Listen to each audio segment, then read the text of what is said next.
હાઈકોર્ટે એવો તો શું નિર્ણય કર્યો કે રાજવીઓ લડી લેવાના મૂડમાં આવી ગયા. દાંતાના રાજવીએ જજોને કહ્યું કે 3 લોકોએ હસી મજાકમાં કોર્ટમાં આ નિર્ણય લઈ લીધો છે. જોઈએ શું છે સમગ્ર મામલો. નમસ્કાર, હું છું નિરાલી. સાંભળ્યું છે કે દાંતામાં રાજવીઓ દર આઠમે એક પૂજા કરે છે. આ પૂજા વખતે ફક્ત રાજવીઓ જ હાજર હોય છે. એ સમયમાં મંદિરમાં સામાન્ય માણસોને જવા દેવામાં નથી આવતા. આ બાબતે કોઈ શ્રદ્ધાળુ હાઈકોર્ટમાં ગયો અને હાઈકોર્ટની હિંમત તો જુઓ, તેમણે રાજવી વિરુદ્ધ નિર્ણય લઈ લીધો. ત્યારે રાજવીએ કહ્યું કે આઠમની પૂજા 850 વર્ષ કરતાં વધુ વર્ષોથી ચાલી આવી છે. અમે માત્ર વર્ષમાં એક જ વખત અષ્ટમીની પૂજા કરવા પરિવાર સાથે મંદિરમાં જઈએ છીએ. બધા ધર્મના લોકો હવનમાં સાથે રહે છે.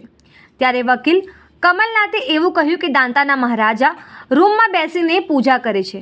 આ પૂજા 40 પેઢીઓથી ચાલતી આવી રહી છે. અમારા પૂર્વજોએ મંદિર માટે બલિદાન આપ્યું છે. આ હવનની શરૂઆત 111 વિક્રમ સંવતમાં શરૂ થયેલી છે તેવું પણ તેમણે જણાવ્યું હતું.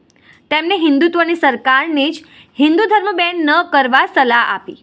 રાજવીએ કહ્યું કે અમારી સાથે હિન્દુઓના તમામ સમાજો છે. હાલ તો અમે સમજાવટ કે સમાધાનથી મામલો શાંત થાય તેવું ઈચ્છીએ છીએ. આવનારા સમયમાં લડવા માટે અને રસ્તા ઉપર આવવા માટે પણ તૈયાર છીએ. રેનફોલ આજની તારીખમાં જે અરાવલીના પહાડ છે એ વાદળને રોકે છે. નાનો પહાડ હોય કે મોટો પહાડ હોય, એના કારણે આપણા પ્રાંતમાં વરસાદ થાય છે.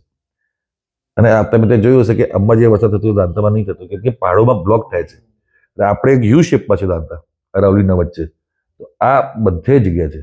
તો આમાં ઘણી બધી આપણે ચર્ચાઓ કરી શકીએ છીએ કે અરાવલીને બચાવવું જરૂરી છે. અને આ અરાવલી ખાલી આ 100 તમે પહાડ કાઢી નાખશો તો કેટલી રેર સ્પીસીસ છે અરાવલીમાં. ધ ઇન્ડિયન મૂન કે sloth bear, the leopard, the birds, સૌથી વધારે પ્રજાતિ હોય આપણા તો આપણે અરાવલીમાં પક્ષીઓની છે. સૌથી વધારે પક્ષીઓની પ્રજાતિ છે. એ બધી સાફ કરી દેવાની. અત્યાર માટે બસ આટલું જ. તમે આ મુદ્દે શું વિચારો છો કમેન્ટ કરીને જણાવો. ધન્યવાદ.